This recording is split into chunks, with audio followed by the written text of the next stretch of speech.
السلام عليكم ورحمة الله وبركاته. ميل كستا الدنيا كجوجتان ومركلي برنامجنا عافمادك oo ka daawataan kanaalka caafimaadka ee daryeel caafimaad. Mawduucina ayaa waxa uu ku saabsan yahay tinea fascicular ama tinea pityriasis oo macnaha af Soomaali ahaan ay gudoodo noqonaya waxa loo yaqaano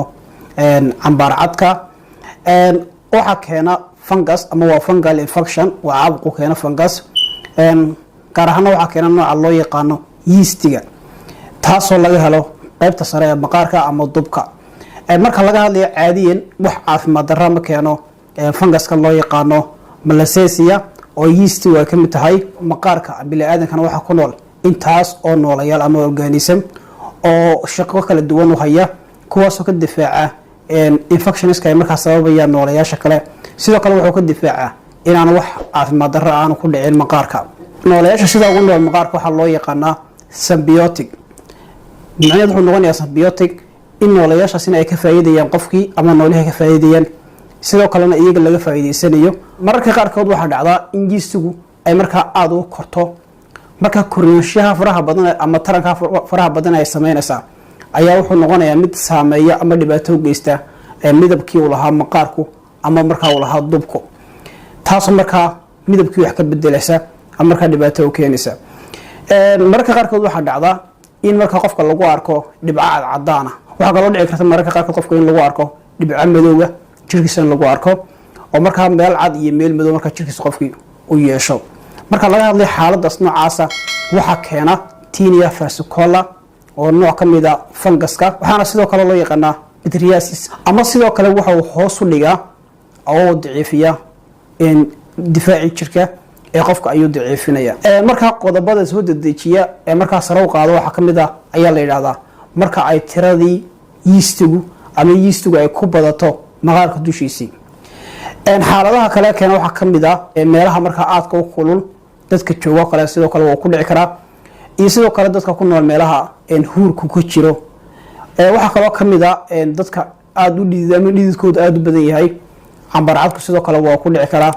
waxa kale kamid ah dadka marka maqaarkoodu leeyahay saliida dadka iimikooda hooseeyo ayaa sidoo kale kamid ah dadka marka qaarkood ku jira waxa loo yaqaan isbedelada hormoonka sidoo kale marka laga hadlayo cambar cadka wuxuu ku dhici karaa ama qofku waa cadaado ama noqdo qof madow wuu ku dhici karaa wuxuu aad ugu badan yahay la da'yarta iyo sidoo kale dadka marka qaangaadhka ayuu sidoo kale marka ku badan yahay ama ay ku badan tahay cambar cadku oo marka uu keenayo caabuq uu keenayo fungusku marka inta waxaan ku dhaafeynaa waxyaabaha marka sababa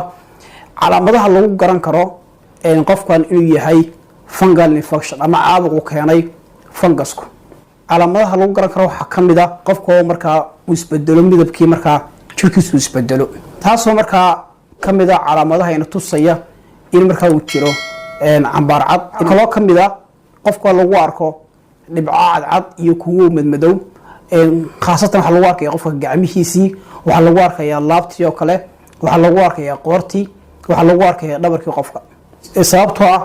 waxa muuqanaya in qofka jirkiisu yeesho barcad iyo barmadow taasoo ka dhigan marka kalarka jirkiisu marka uu hooseeyo ayaa halka laga arkaya marka laga hadlayo maqaarka waxa midabaysa maadada loo yaqaano melanin marka unugyadii soo saarayay melaninta loo yaqaano melanocyte ayaa marka hoos u dhacaya oo marka shaqadooda ay yaraanaysaa in qofka marka lagu arko dhibco cad jirkiisa lagu arko waa tawo badan tahay waxa kale kamid in la arko dhibco madmadow oo jirkiisa meel cad iyo meel madow qofka marka uu yeesho marka qaarkood waxa noqon kara dhibcaas kuwa casaana marka qaarkood waxa noqon karaan kuwa madow saan sheegnay waxa kale oo noqon karaan kuwa markaas buniya ayaa marka jirkiisa qofka lagu arki karaa dhibcaha sameysmaya qaarkood waxa noqon karaan kuwa qalalan oo markaan qoyaneen waxa kale oo qofku dareemaya ama marka uu yeelanaya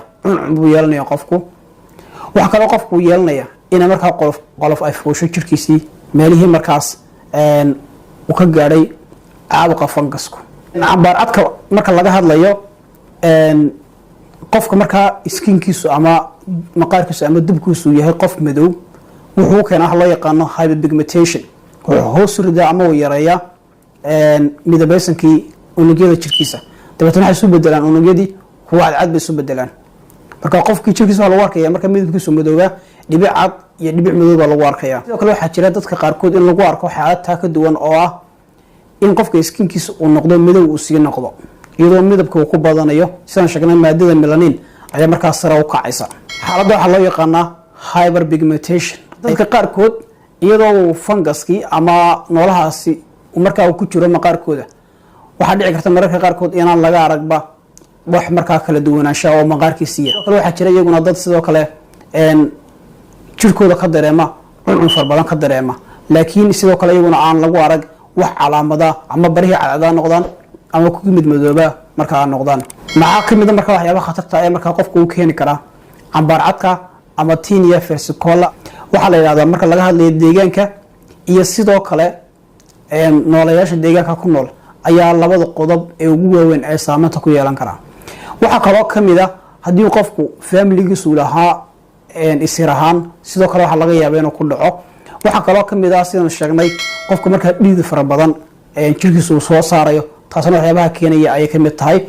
waxaa kaloo ka mid a qofka ku nool deegaan markaa aada u kulul ama markaa deegaan markaa huura.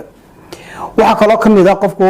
difaaca jirkiisu markaa uu hooseeyo. dadka qaarkood qaata dawooyinka daciifiya ama hoos u dhiga habdhiska difaacana iyadoo sidoo kale waxay noqon kartaa fursad ay noolayaasha markaa ay ku tarmi karaan dabeetana ay ku sababi karaan infectionkii ama caabuqii markaa maqaarka ku dhacayay. noocyada kansarka qaarkood dadka qaba iyadana sidoo kale waxaa lagu arkaa cambaar cadka ama tinea versicolor. siyaabaha loo baaro marka laga hadlayo siyaabaha loo baaro tinea versicolor ama cambaar cadka waxaa ka mid a markaa in qofka maqaarkiisii laga soo jaro unugii laga soo jaro dabeetana microscope-ka lagu baaro ama lagu eego. dabeetana waxaa la eegayaa yeastigii oo ah noolihii markaa sababayay in markaa uu ku dhaco maqaarka waxaa loo yaqaano tinea versicolor ama cambaar cadkii. siyaabaha kale marka loo baaro waxaa ka mid a in qofka markaa laga soo jaro cad procedureka ama habka loo yaqaano biopsia dabeetana markaa laga baaro in markaa uu funguskii markaa uu ku jiro unugyada markaas caabuqa ku dhacay markaa xanuunsanaya. siyaabaha kale markaa loo baaro waxaa ka mid ah in la sameeyo waxa loo yaqaano culture ama beeritaan in la sameeyo si markaa looga eego inuu ku jiro funguska ku jiro. inta ugu dambeysa baaritaanka waxaa ka mid ah in la isticmaalo mashiinka loo yaqaano Willislam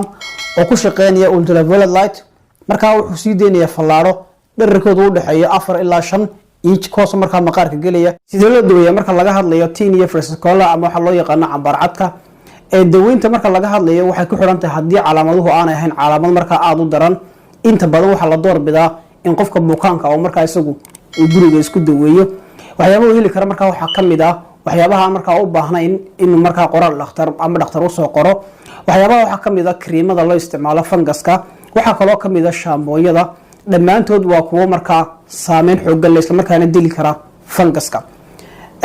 waxaa kaloo jira dawooyin iyaguna sidoo kale aan u baahnayn qoraal dhakhtar oo markaa iyagana farmasiyada qofku heli karo ama goobaha caafimaadka. waxaa ka mid a dawada loo yaqaano clotrimazole ama waxay ku caan tahay Bactrim. waxaa kaloo ka mid a iyadana dawada loo yaqaano Magnasol uu heli karo iyadoo markaa creama. intaa marka laga yimaado waxaa kaloo qofku uu heli karaa iyadoo markaa uu dhakhtar u qorayo